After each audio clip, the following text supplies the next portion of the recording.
Ladies and gentlemen, brothers and sisters, friends, enemies, and comrades, I hope you're doing well wherever you are. This is Sunday.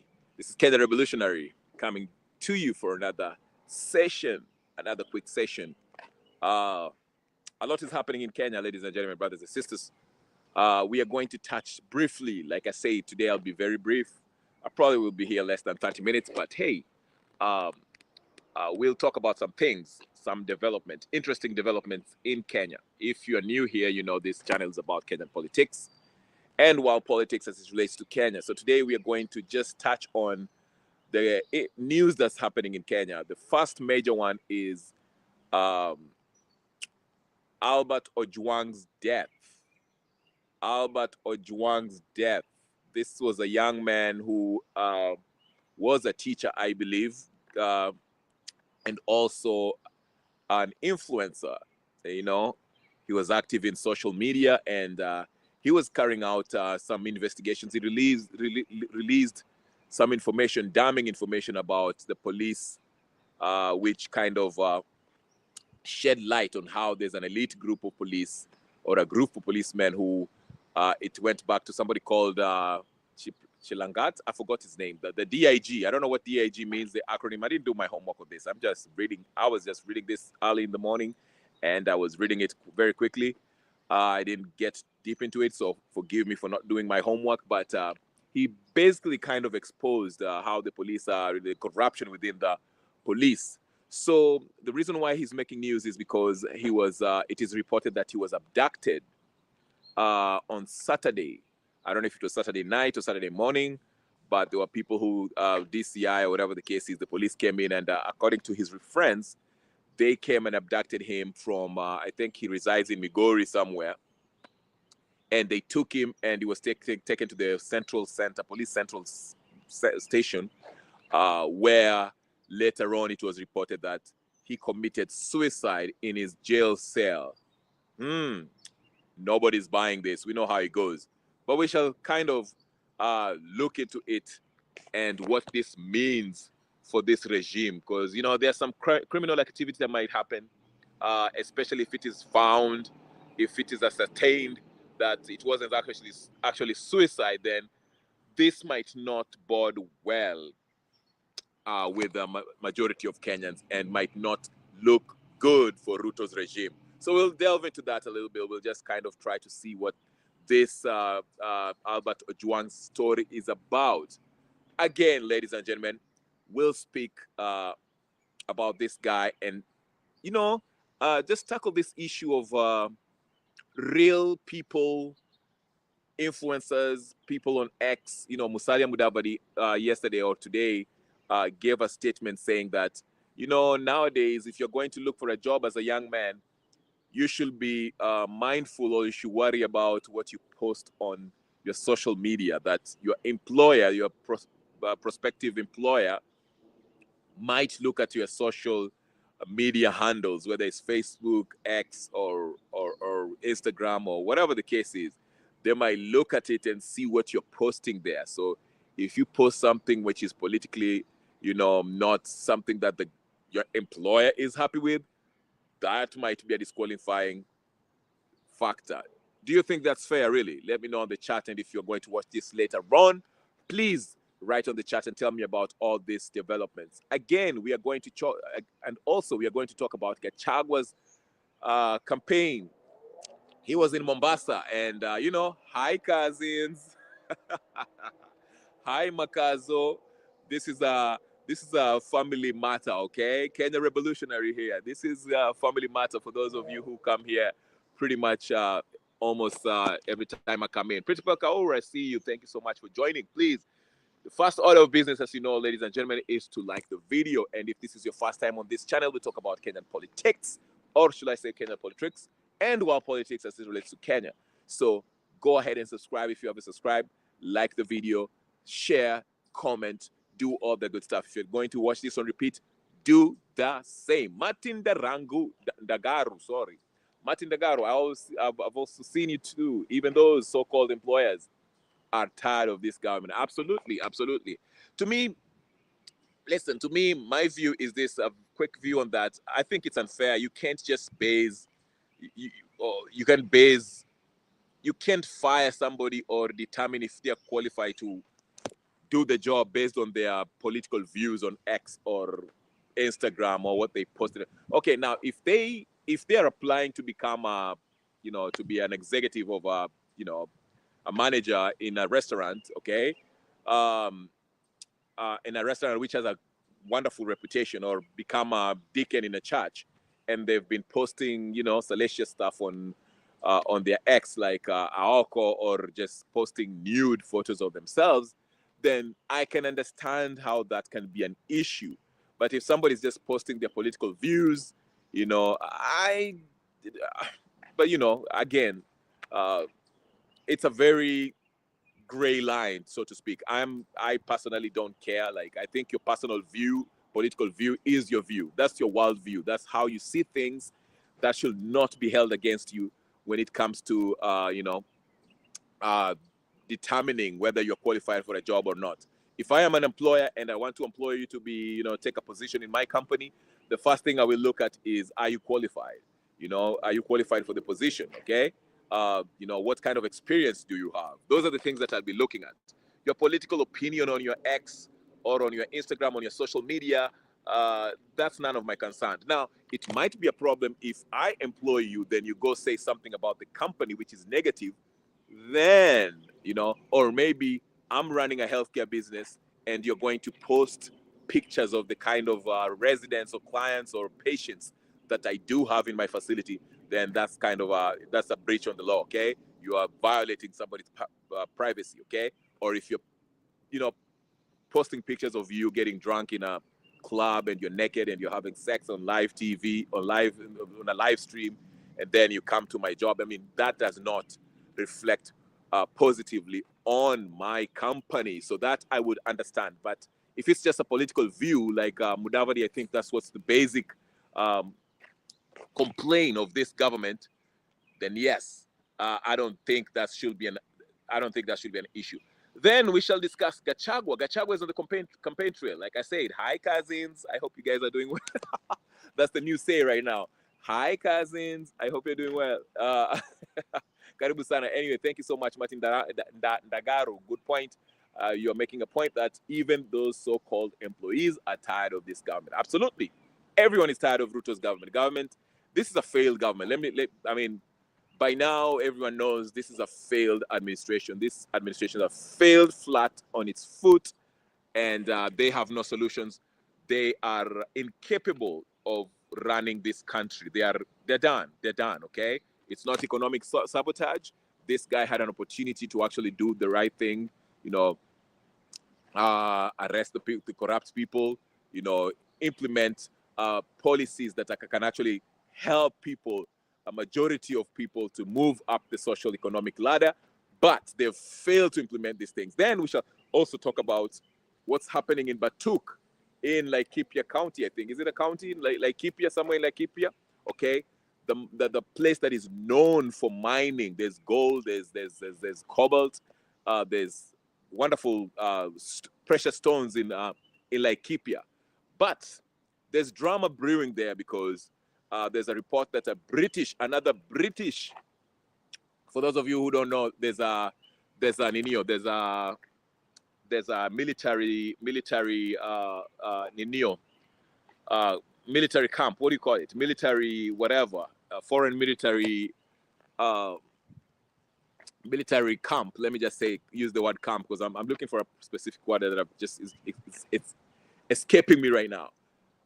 There's a military camp in Laikipia, British military, whatever, in Laikipia, and it has been reported that one British soldier has been has been arrested for, sexually assaulting one of the Laikipian residents. Okay, so he has been brought to books, but as we know in Kenya, this has been happening for, I don't know how many, it has been happening for years, okay? Where these members of military who are in Kenya, British military, mostly British, I haven't heard much about the American soldiers getting involved with this. I'm not saying they're not capable of committing crimes. I'm just saying that in Kenya, it's usually the British soldiers that are there. They usually, in fact, there was a piece that was run, documentary. I think there was NTV that was running a piece about how the locals in Laikipia, a lot of single mothers who have kids with foreign British soldiers. Okay, these British soldiers, when they go out, I mean, if you know anything about the Brits, they drink like fish, okay, on their weekends. So these guys, they go and do all sorts of things. They get drunk, get high, or whatever the case is, and they sexually assault the local women there, and they abandon them. Okay, and these women were reporting these crimes on the local police station, but the police will do nothing because, it's like the Brits are kind of above the law. These British army people, military guys, are kind of above the law. So, so there's a lot of brouhaha drama that's happening specifically now in Laikipia because of that case. And also, there's also the reports of all this gold that is being mined, all these minerals, okay, copper, gold, and other kind of precious metals that are being mined from Laikipia. Now, remember, listen to it. Let me connect the dots real quick. Let me connect the dots as we talk about this real quick. Let me connect the dots. Did I not tell you yesterday, okay? Did I not tell you yesterday when I was talking about Burkina Faso, the similarities between Laikipia and Burkina Faso? This is what I mean. Very quickly, pay attention, okay? I told you yesterday are famous for doing what that world over. Absolutely, you're right. Chef Negas na karibu sana, karibu. Yes, British soldiers are famous on doing that world over. Wherever they have military base, that's what I was looking for. Thank you so much. Even in Asia. Yes, there was it's happening every military whatever, because I remember a few years ago also there was a huge controversy in Japan where some American soldiers were accused of sexually assaulting the locals in Japan.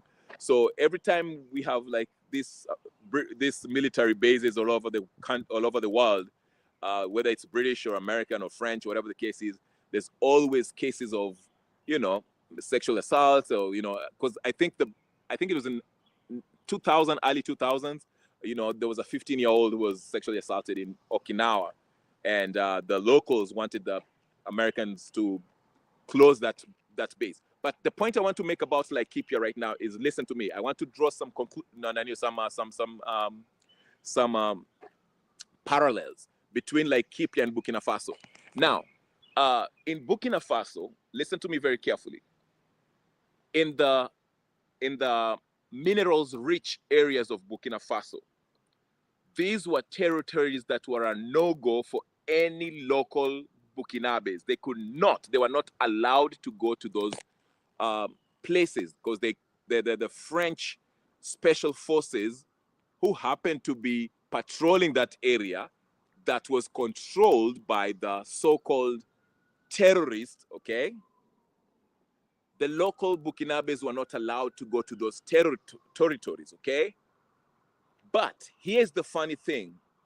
These terrorists, these areas that were considered dangerous for the locals not to go to, where the French special forces in Burkina Faso were patrolling to fight the terrorists, who they were actually training and helping with all all that stuff, military stuff. These areas were the places where were rich in minerals, gold, copper, uranium, and all the stuff. Those were the places where these so-called terrorists in Burkina Faso were occupying. That was before Ibrahim Traore and his people took over, okay? So these places were a no-go. Nobody would allow anybody to go to that place. If you go there, you'll probably be killed, okay? And the French special forces were patrolling those places.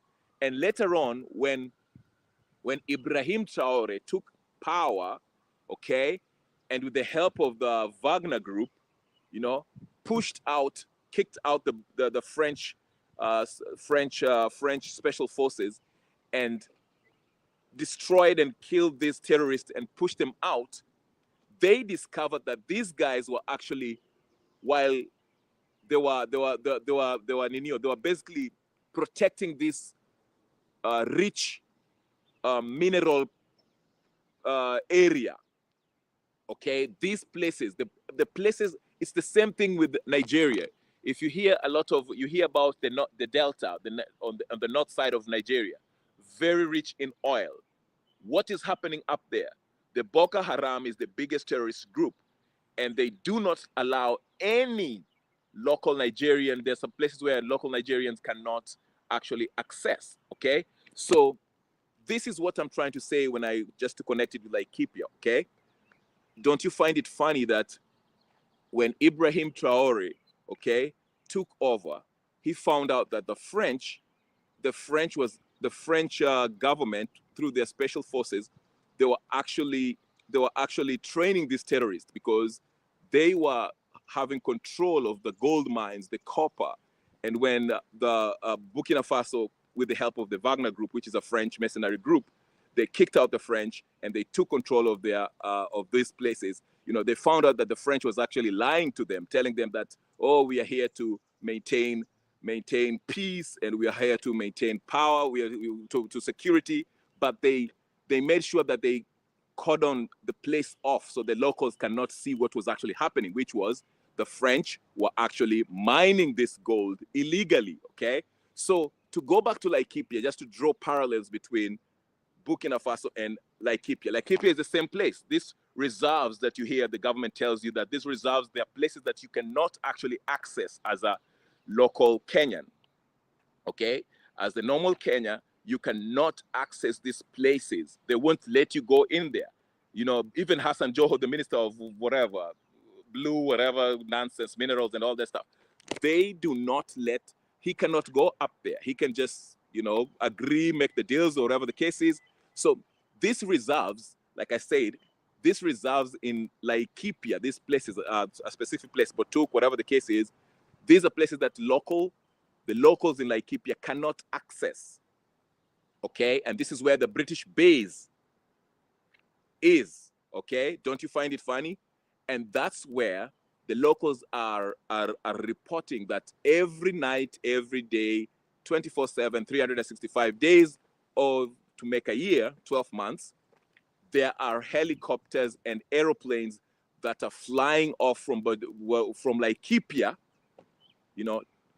taking the mines with them. Sorry, not the mines, but there's precious metals. Okay, these trucks, big old trucks, are moving there. Okay, they're mining this stuff from these reserves. Okay, and they're not giving access to anybody, any journalist, any locals, any Kenyan cannot access those reserves. Okay, and the funny part is the British base is around there. Why do you think they're there? They're there to protect and make sure that the exploitation, the mining that they're doing over there, of course, these guys have made a deal with this corrupt Kenyan government for that to actually happen. So, yeah. Just to get correct, we should call them what they are, which is not soldiers, but mercenaries for the Anglo-American Mining Corporation. Absolutely. That's perfect point. Chief Negus, yes. These guys, that's what I was saying. That's why I likened it with the Burkina Faso story, okay? These guys, they always pretend to have a base. Okay, we are here to, maintain peace in the region, or, to have a strategic military, whatever, a base in Eastern Africa to stabilize, to fight off the Al-Shabaab. But their real reason is actually to secure the mines that are in the so-called place. They make a deal with the corrupt government. Of course, probably Ruto is getting whatever percentage he's getting it from, and he runs away with it. So that's how they play the game. This is how that game is being played, all right? So that is why I'm saying, for that was, it comes back to the point I was making yesterday, that even though we do have we want a revolution, and we are looking for it, for the next leader that comes in, the next leader, once this corrupt political system, this Western puppets that we have, being headed by, represented, the mascot being William Ruto, once these guys, that system has fallen, we have to have somebody who has a strong backing by the military, because once you have a leader who is not playing to the Western colonizers' fiddle, they shall try to sabotage his administration economically and even militarily. They might just start, we might just start having all these terrorist attacks in Kenya, just to destabilize and make the people feel unsafe. That way people can turn against the administration. I gave you the example of Kwame Nkrumah, how they did it. They sabotage his administration by economic sabotage and all that stuff. That way people can turn against Kwame Nkrumah. So people were like, you know what, Kwame Nkrumah, you're talking all this good talk about African independence and all this stuff, but the economy is tanking, we're not doing well, forget you. And that's exactly what's happening with Suluhu right now. As I've mentioned, they have, banned Air Tanzania from going to EU. They are ramping it up with this human rights violation crap, hiring the Boniface Mwangi and Agatha to come up with these fantastic stories about human rights violations and all this stuff, to sensationalize these fake stories, to demonize Suluhu. That way, they're hoping that by 2020, the people will turn against Suluhu and see her as a monster. Why? Because Suluhu is doing the same thing I told you. She's aligning herself with Botswana and Ibrahim Traore and the Sahel nations, and she has already dropped the dollar. So they are coming for her, okay? So pray for her. But anyway, so with Batuk, the drama in Batuk that's happening there, it's time to like reevaluate how our minerals is being looted, mined, and exported away from Kenya. And this government is complicit in this, this shady deals that they sign with Western corporations, okay?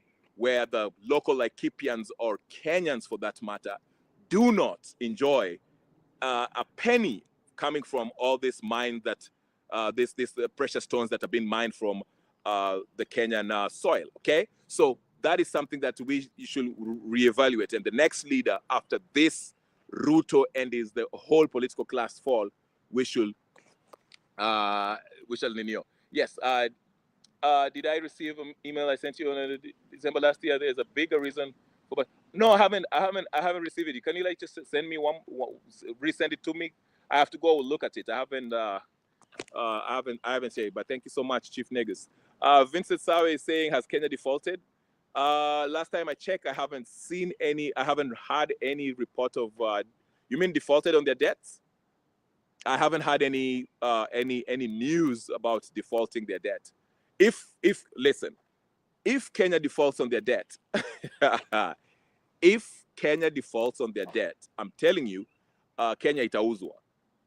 We shall be run by a corporation. Already we are a corporation anyway. We are being run by a corporation. It's not new. That's something that's not new. Okay, Kenya has been run as a corporation. But I'm saying if we ever default on our debt, we cannot. Because the idea of this World Bank, IMF, I told you World Bank and IMF, these are not, as much as we call them international institutions, these are actually private institutions. They're actually private. They have their shareholders, they have board of directors, and these guys are not answerable to any governmental organization. Okay? Just like I told you, most of the central banks in majority of the world, even Central Bank of Kenya, it's an independent body,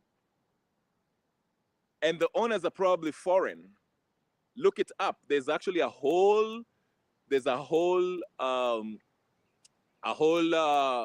in the Constitution, how they say central bank is independent. Okay, why do they make it independent? And the head of central bank is referred to as a governor.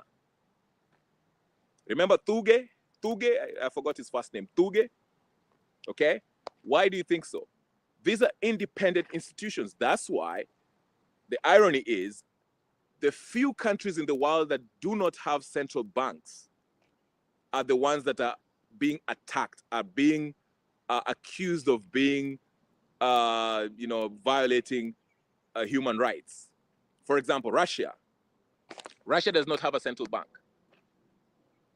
Their central bank is nationalized. It's for the nation. And now you see how Putin is being painted as the worst president, like the biggest problem in the world. Okay? So all I'm trying to say is this, okay? That's how this globalist, remember that the people who run the military-industrial complex, remember who Eisenhower referred to us? The military-industrial complex? Those guys, okay? They are the very guys who own the Federal Reserve, which is not a national bank. Federal Reserve is a private bank, okay? Bank of England, private bank. Those are the guys who actually run this world. Those are the guys who determine where we are going to have the next war, why are we going to have it. They run the show, okay? So when they tell Ruto, hey, listen, you need to implement these policies, okay? You need to do this. Ruto has no choice because Ruto is their minion.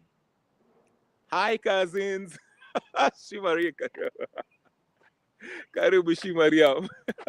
Yes, but anyway, that's the topic for another day. I don't want to sound like a conspiracy theorist, but I kind of am. I will wear that badge honorably. But anyway, that's what I'm saying about like Kipia. Yes, Federal Reserve, IMF, World Bank, all private banks. Thank you so much. Yes, Chief Negus, thank you.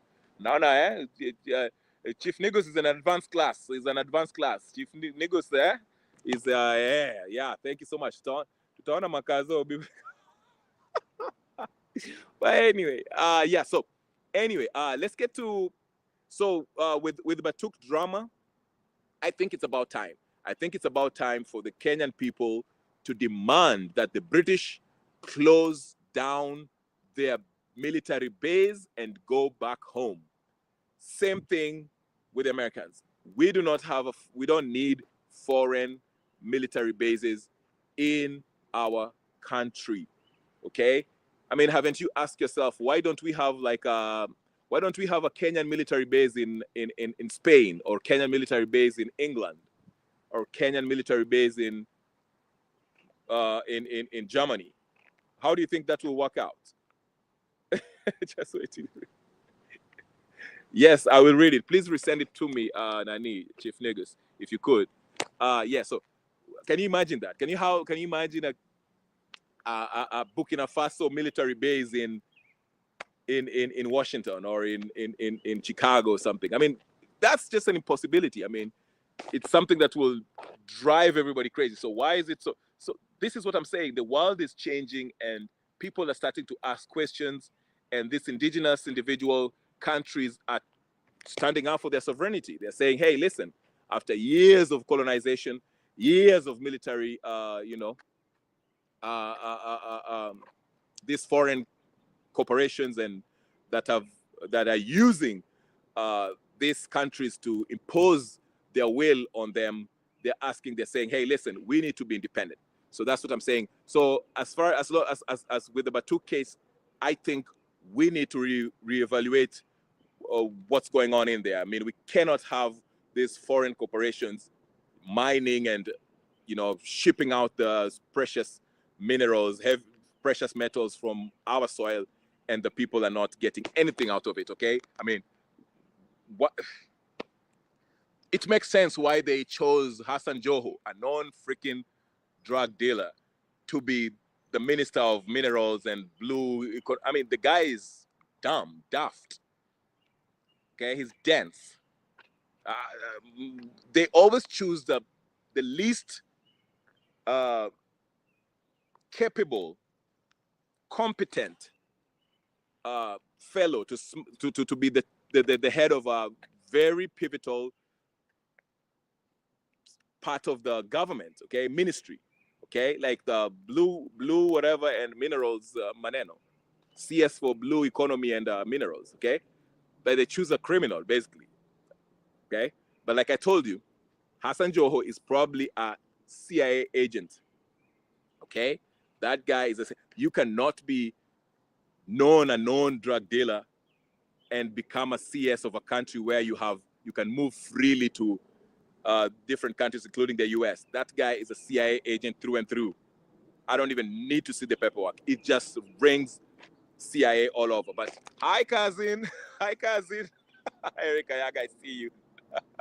I think today cousins are coming. Makazo anakuja leo, eh? Na shi Mariam Makazo na mona ameingia chief. From today on, I'm calling everyone who comes here her cousin. Gachagua has given me a new. I'm calling all of you cousins. Cousins, please make sure you like this video and share and comment and do all the good stuff. Like it and share it with it, okay? Anyway, so let's talk about Gachagua of all the things. I won't say much about Gachagua because you all know the script, we know the deal.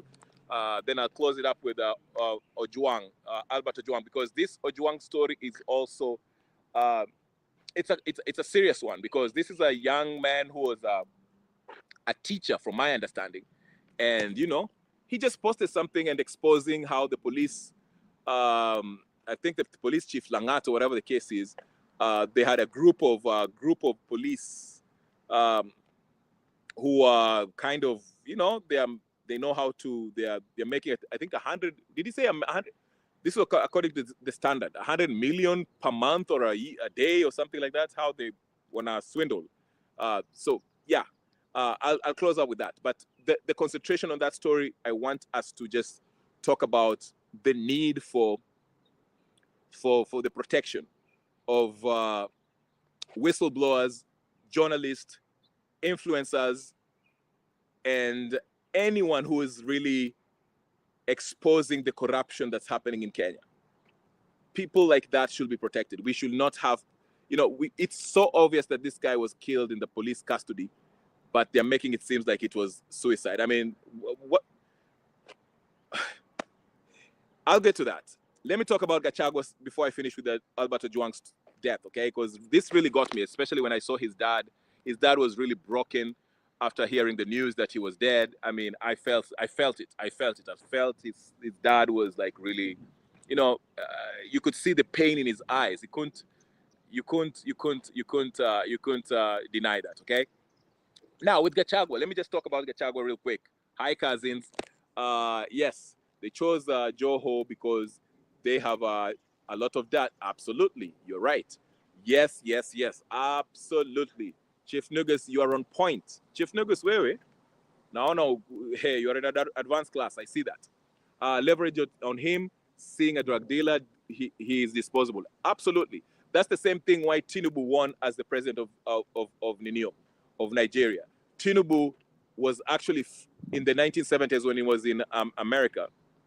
He fled from Chicago back to Nigeria because it is said that Tinubu had a drug case and they were going to take him to court or whatever, but he fled.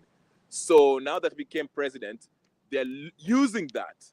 Okay, the administration at the time, Biden, were using that, knowing that he has a case here, the drug case, okay, that they can use as a leverage. You can say, hey, listen, if you don't do our will, we shall tutafungua your case because you have a case up here. So we maliza hata ukikuwa hiyo term, we shall remove you from power, then we take you back to Chicago. Tinubu is 157 years old. If you take him to jail, he's going to die there. So he has to do the bidding of the West.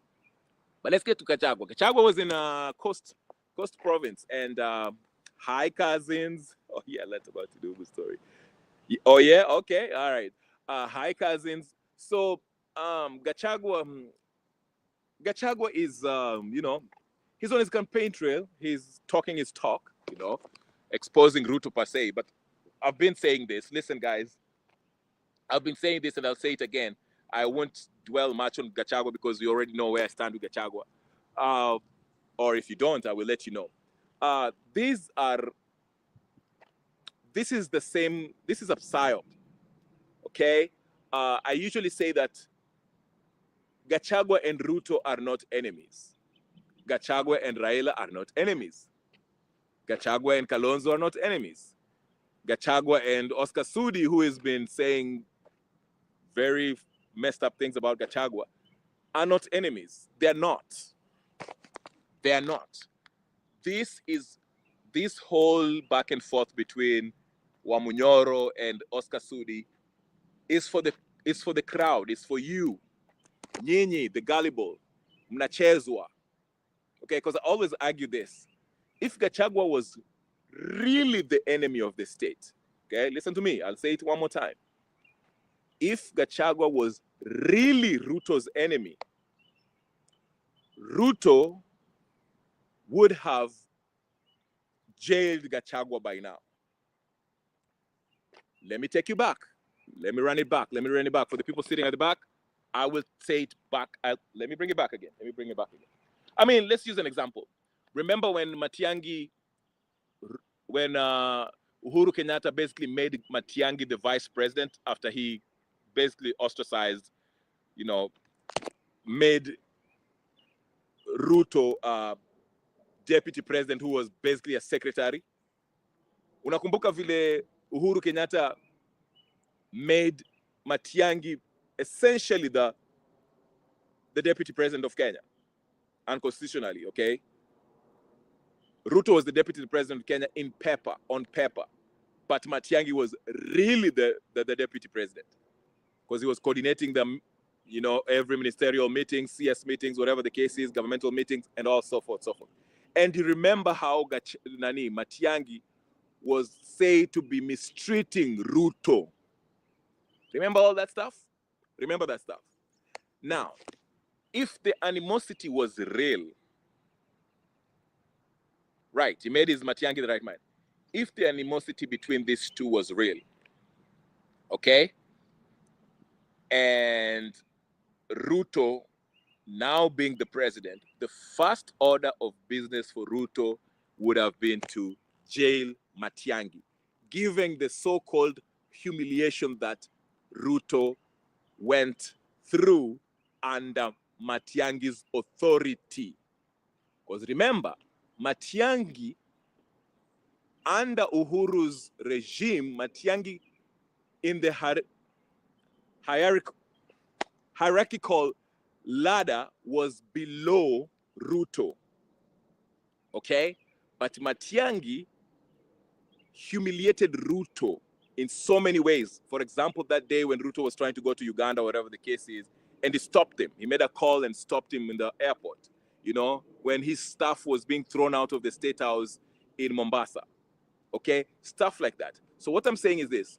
If this beef was real, once Ruto became the president, okay, the first thing he would have done was to prosecute Matiang'i. Because he has so many reasons he can, Matiang'i, we know the Ruaraka land drama, the whatever, and all the corrupt stuff that Matiang'i has been involved in. It would have been easy to jail Matiang'i if that beef was real. If the beef between Uhuru Kenyatta and Ruto was real, Ruto would have jailed Uhuru Kenyatta. Yeah? If it was real, okay? But these are things that are planned. These are plays that are designed to mess up with your view of politics. I told you before that now what they're basically trying to do is working hard to ethnicize the politics of the day, make it all about ethnicity, tribe. Hi, cousins. This is a family affair. Remember? And you saw Mbadi when he was speaking right beside Oscar Sudi.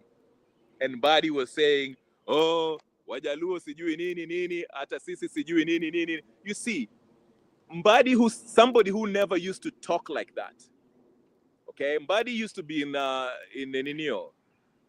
parliament there. Sijui, I don't know what committee he was heading, but he was never a type of person to talk about, make things about tribe up until they got into this broad-based government and he started spewing this tribal nonsense when he was in making a speech in Homa Bay somewhere. Okay? And right now they're ramping up that tribal stuff.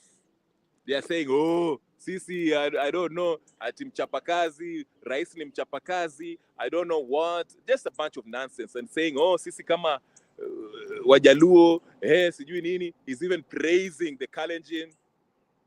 Okay, and on the other side, Gachagua is doing a wonderful job for the political class, a wonderful job. He is really ramping up this tribal nonsense, okay? You saw how he dressed up, Daninio? The whole thing? He went to Kambani and say, hey, hi cousins, we are cousins.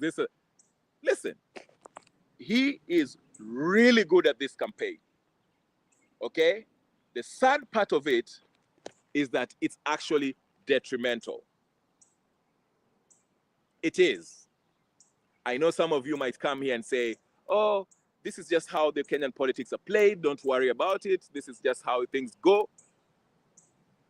No, we were trying to change that because we understand that at the end of the day, it is not your tribe that is going to determine the bei ya unga. Okay? It is not your tribe that will stop extrajudicial killings. It is not your tribe that will make sure the Constitution of Kenya is upheld and followed and respected and fully implemented. It is not your tribe. And it shouldn't be your tribe to be a determining factor for the person who is going to represent you on a national level or local level. You understand? What should be a determining factor is the history, experience, competence, and how integrity of a person who we can agree that should be our representative.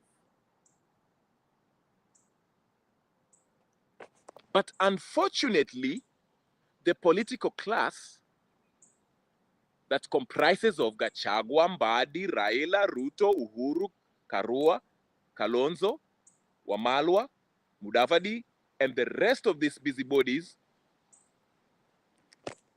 they're infusing a high concentration of this acidic poison, deadly poison called tribal politics. They know that there's a good number of Kenyans who are not buying into it, but their aim is to get a number of gullible Kenyans to subscribe to this kind of politics. Because that's the only way they're going to stay in power. That's the only way they can keep. You know, it's so unfortunately that we have a culture today where people think of themselves first. Unataka wewe ndio kuwa the main guy syndrome. You see Omanga and all these idiotic representatives, Pasaris and the others. They think being an MP is about getting rich and flaunting your wealth on social media, acting as an 18-year-old rapper.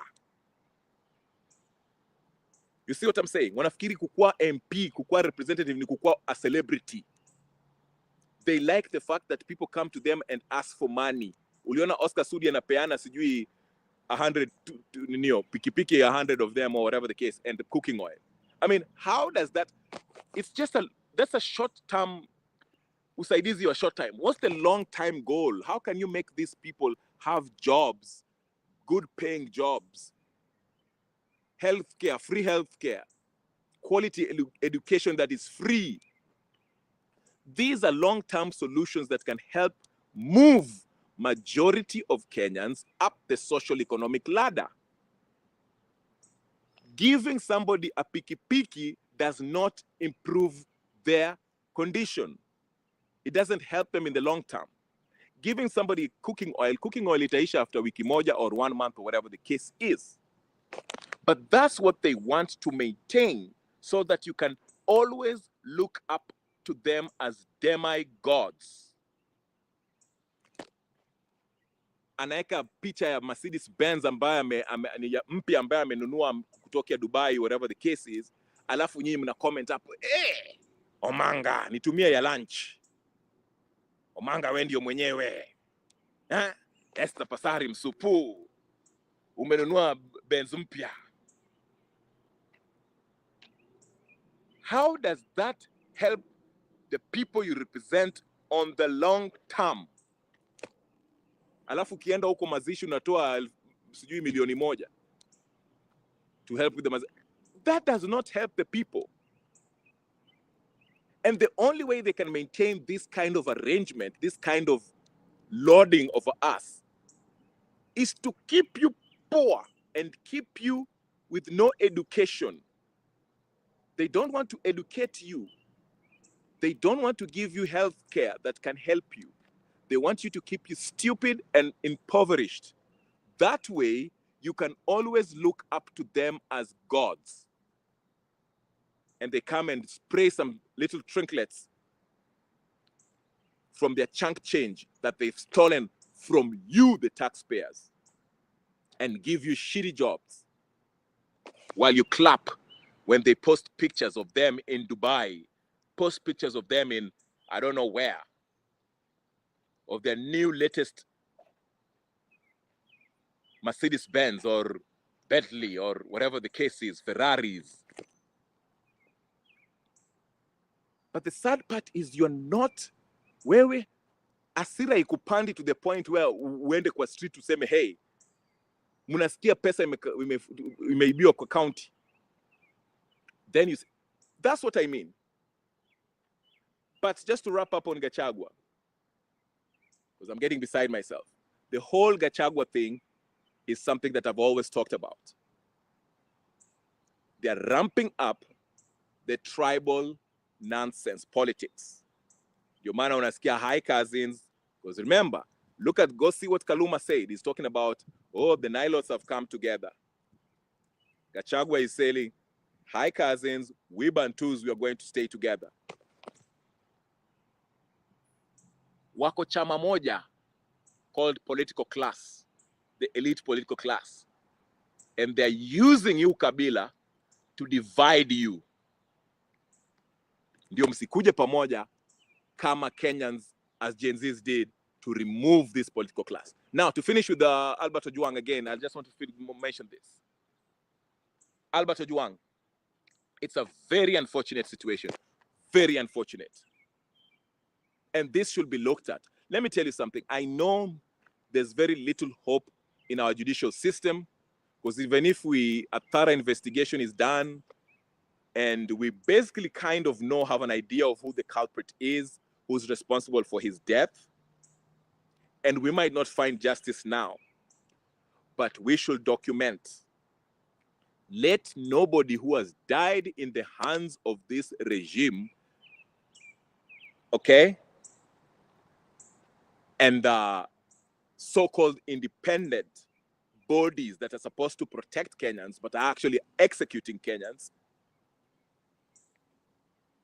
let all those cases be well documented. Just like wakina baby Pendo walikufa, let it not be in vain. Ndio maana even if it takes 100 years for this political class to fall, let the records show who was responsible for the crimes committed against Kenyans. And if they're going to be alive then, we shall bring them to justice. And even if they are not alive, anything that they own, everything that we shall go for it. Because I do not expect justice to come out from the death of Albert Ojwang. We know the justice system, judicial system, is not reliable. We've lost faith in this young man's, in the judicial system. Okay, we saw that with the cases that case affordable housing. Affordable housing was rejected by the people, but the court ilipitisha because IMF wanted this, and they told Ruto that this must be implemented. Ruto aka-implement. Ndio maana unaona kina Raila wanakula pesa huko Kisumu with that affordable housing nonsense. But ladies and gentlemen, this should not discourage anyone who's on X, because I think this is also a ploy to intimidate anyone that says anything on X. Kumbuka, our majama, they keep on complaining about social media because they know that is the strongest, most powerful tool that is being used in the 21st century. It's a space where people can express themselves freely without fear of being immediately harmed. If you think about it, the Gen Z movement was greatly discussed before we went to the streets. It was on X Spaces, okay? And we were not the first ones. Hata ile ilifanyika Egypt, si nilianza kwa internet. Hata ile mninio ilifanyika huko Bangladesh, si nilianza kwa internet. So internet is a strong thing. That's why you see Chinese in China during COVID, when the Chinese people were tired of the Ninio, of sitting in the house because of their Ninio. They went to the streets, and the Chinese government, they shut down the internet.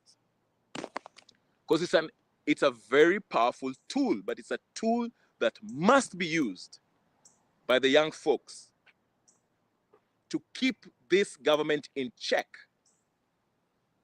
and document their criminal activities, because we shall bring them to justice. The people who are supposed to keep these people in check have abdicated their responsibility. The senators, the members of parliament, the MCAs, they're now in bed with the governors. They're in bed with the executive branch of government. They're co-conspirators in this looting spree that is happening in Kenya, the criminal activities that happen in Kenya. The judiciary has been co-opted, bought for cheap, juris pesa, as Abner Nasiri would call him, even though he's just as corrupt as the rest of them. This is what's happening. So the internet is where people meet and exchange ideas and discuss and hold these people accountable, expose these criminals that we call government officials, the police, all of them. That's where we exchange ideas. That's where we expose these people. And Albert Ojwang did his civic duty as a patriotic Kenyan. And his name should not be forgotten, just like Rex, and the rest who died before him. Let his name be tatted on our hearts. So in the future, we bring these people to justice. We must do that. Ruto cannot get away with this. Hi cousin, WS Banker. Hiyo ndio vile watu wanasalimiana siku hizi. Hi cousin. Karibu sana WS Banker. Umechelewa class. You're tardy, but it's okay. Mnaelewa? Tusisahau hizi. Ulisikia was it Orwoba or nani? Is it Orwoba? Not Orwoba. Orwoba? Maybe. No, yule mama Beatrice Elachi. Beatrice Elachi, the Kotu Sina Elman, and others. You've been hearing, you've been listening to them, and they're talking about they want to shut down the internet. They want to limit freedom of expression. Mudavadi just said it today. Oh, ukitafuta kazi, you have to be wary of what your past post on social media. Why should I worry about what I post on social media? That's one space where I can express myself. Niseme vile nafanya. Why should you limit my freedom of speech? You see what I'm saying? So let Albert Ojwang's death being a clarion call, not only for justice, but to give us more energy, righteous anger, indignation, to continue criticizing, holding Ruto's administration and the whole political class, holding them to account. And when I say the political class, I'm not just referring to Ruto only. Even the so-called fake opposition, because if you look at that lineup on the opposition, all of them are corrupt, starting from Gachagua and the others. Joseph Kariuki, karibu sana. Hi cousin. Hapo ndio tunasalimiana hivi siku hizi. Hi sir cousin. You understand what I'm saying?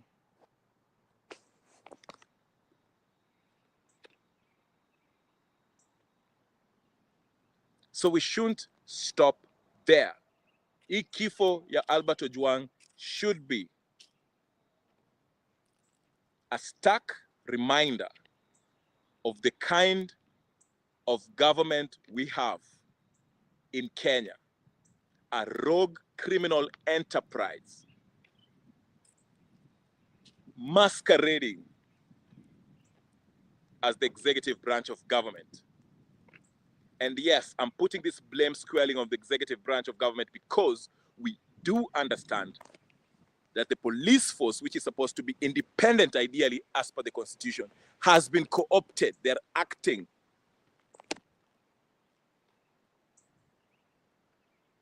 as Ruto's attack dogs. Now, I'm not saying that Ruto ordered his death. That's not what I'm implying here. I'm just saying that all our representatives,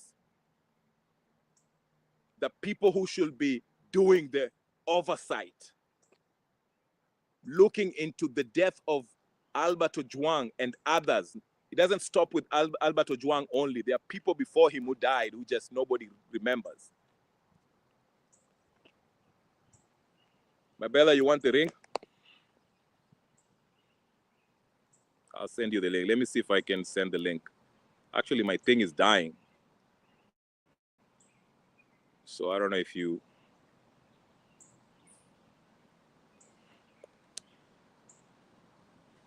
The link is right there, Marbella. Marbella #1. Okay? So that's what I'm saying. Tukuwe na ile righteous anger. Ile anger ilifanya Yesu akachapa the bank ninio, money changers kwa kanisa. That is the kind of anger we should have. I see Joseph Kariuki ameingia. All right. Hold on. Let me see if I can get you in. I'm trying to get you in. I'm using my name. Okay, Joseph, karibu sana. Karibu sana. Jambo, brother. Jambo, niambie. I'm very angry. Yes. Tell us why. Why do they have to kill a youth and lie to us that he died in a cell, that he banged his head on the walls? How can you bang your head on the wall? Right. This is this government is making people angry every day, brother. What did we do to them to deserve us dying? What did we do to Ruto that and his government that people should deserve dying? It's so horrifying. I've seen the story of that guy and his father.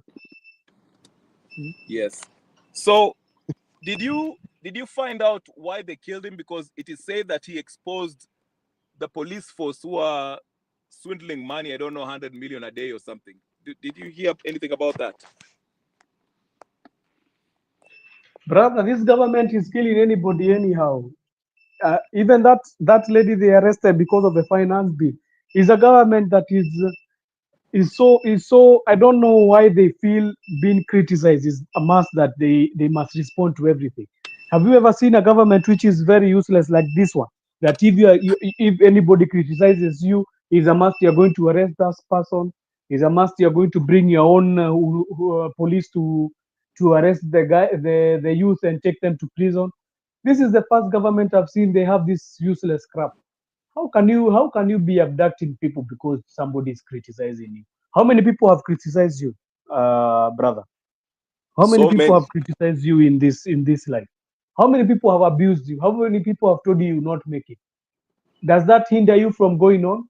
Does that make you wait for them on the corner there in your on the corner there near your area and you start beating them up?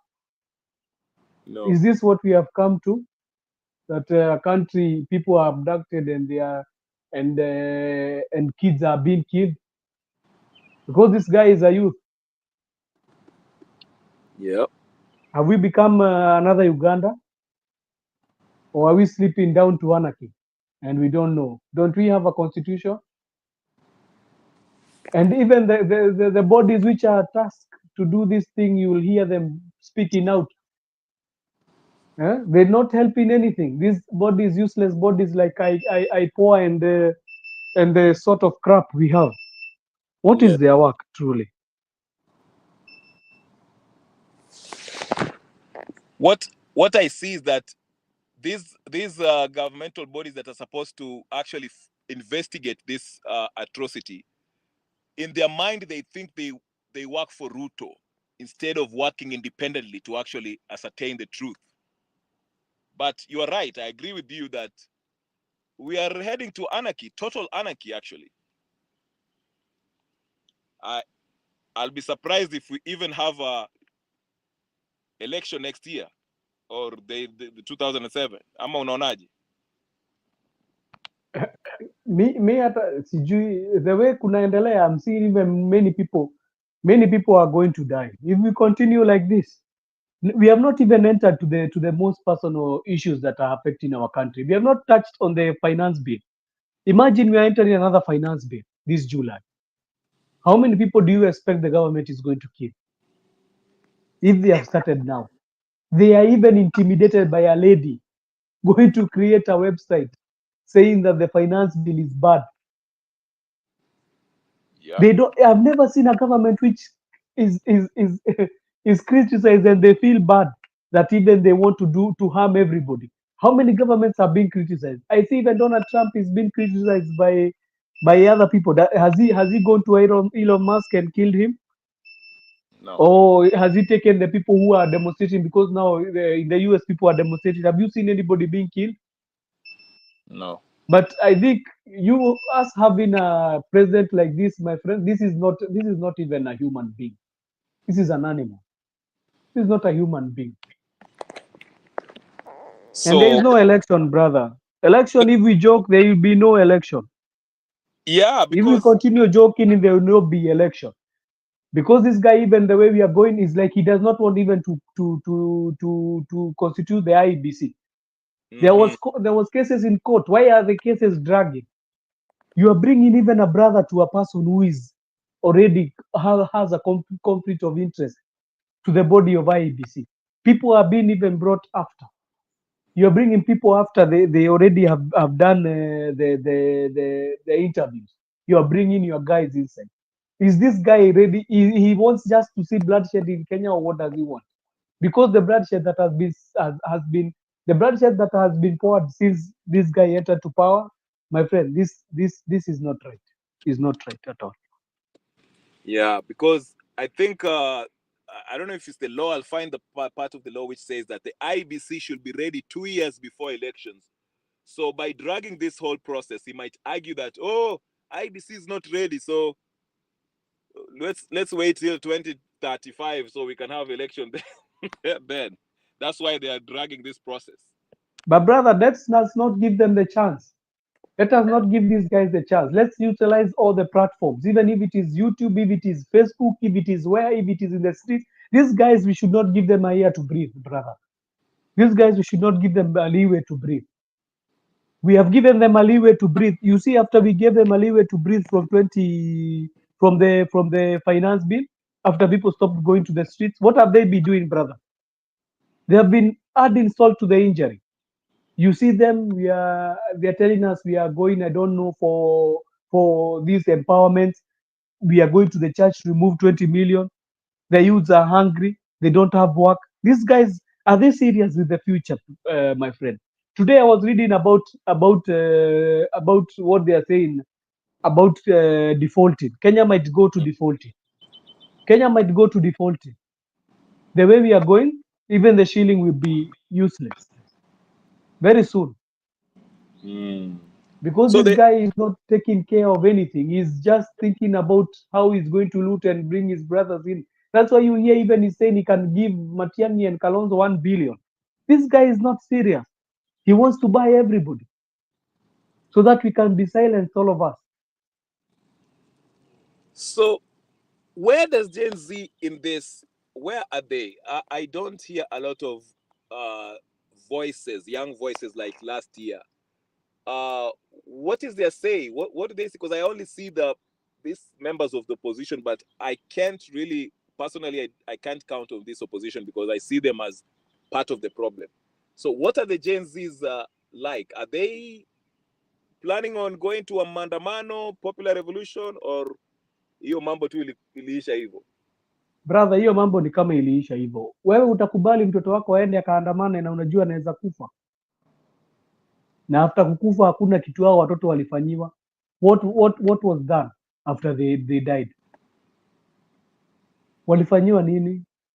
I hear another conman here, a very useless person, saying that they should be compensated. How can you compensate somebody's life, brother? Mm. How can you compensate somebody's life? Somebody is already dead. You're saying you're going to Yeah. give the family money. How can you replace somebody's life with money? No.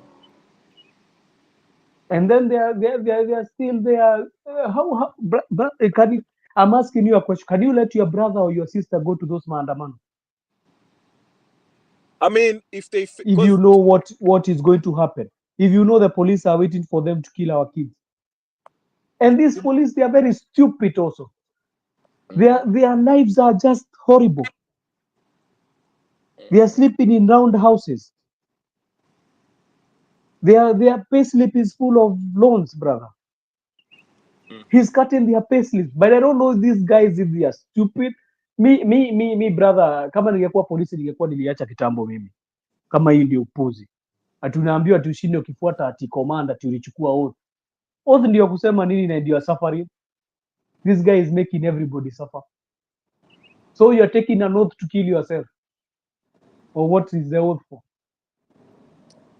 right. So what is the solution? How do we go about it if IBC is trying to delay the IBC?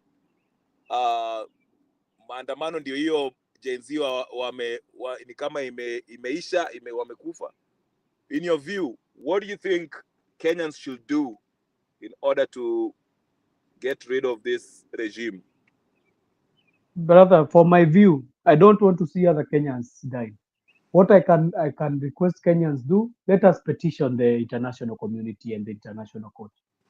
Let us tell them enough is enough, brother. Because we don't have anybody who is going to help us. The Kenya Army, the Kenya Defense Forces is dead. They cannot even support us in anything. They are dining with the president.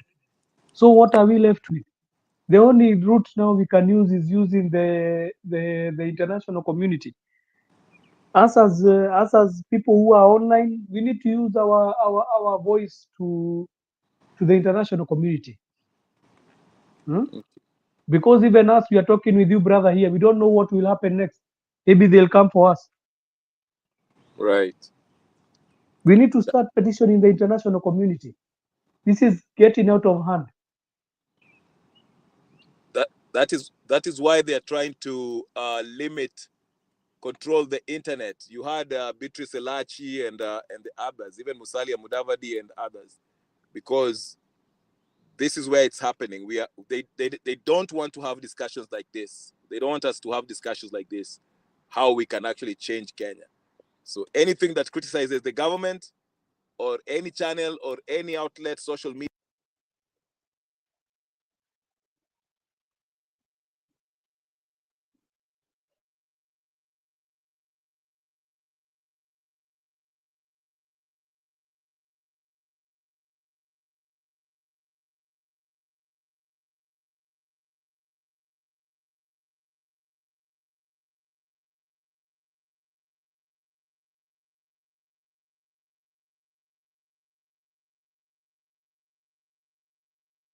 Huyo jamaa ameuliwa. Huyo jamaa ameuliwa. Huyo jamaa alikuwa ameshikwa.